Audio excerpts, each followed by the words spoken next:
guddigan oo ah guddi laga dhex sameeyay odayaasha soo xulaya baarlamaanka cusub ayaa waxa ay sheegeen in qaar kamid ah xildhibaanada oo kaashanaya hay'adaha dawladda ay faragelin ku hayaan soo xulista baarlamaanka cusub. arrintan ayaa waxa ka hadlay Suldaan Warsame Suldaan Ibraahim Suldaan Caliyow oo kamid ah guddiga laga soo dhaxulay odayaasha dhaqanka ee soo xulaya baarlamaanka cusub.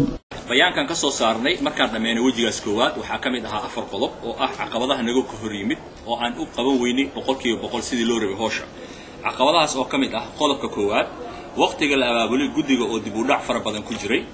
qodobka labaad faragelin siyaasadeed gaar ahaan xubnihii hore ee baarlamaanka oo kaashanaya xafiisyada dawladda kuwa u hooseeya iyo kuwa u sareeya. qodobka afraad isku haysi awood soo xulista xubnaha baarlamaanka oo ka dhex oognaa jifooyinka beelaha. qodobka afraad cagajugleyn iyo handadaad ka imaanaya dhinacyo badan. salaadiintan ayaa waxay sheegeen in soo xulista baarlamaanka aan laga qaban cid aan ahayn odayaasha soo xulaya baarlamaanka.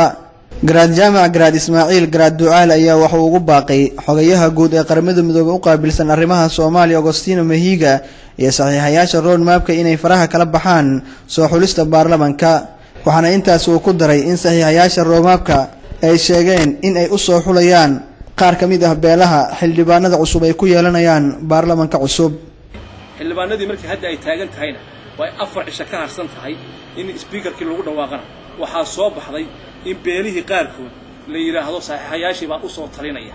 haddaan odayaasha dhaqanka nahay waxaanu jecel lahay oo ummadda Soomaaliyeed u sheegaynaa saxiixayaasha u sheegaynaa Mahiga u sheegaynaa in hawshaas 7 cisho sideedii loo daayo odayaasha dhaqanka faraha looga qaado odayaasha iyaga xildhibaanada soo xulaya. Cabdirasaaq Miro Dhoore, Hon Cable TV, Muqdisho.